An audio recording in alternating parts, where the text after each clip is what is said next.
Hi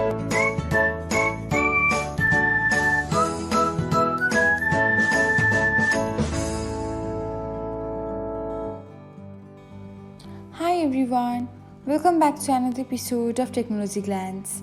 In this video, I'm going to guide you through how you can enable notifications for new messages on SoundCloud. So, let's get started. Watch till the end and don't forget to subscribe to Technologyglance by hitting the subscribe button and press the bell icon so that you'll never miss another update.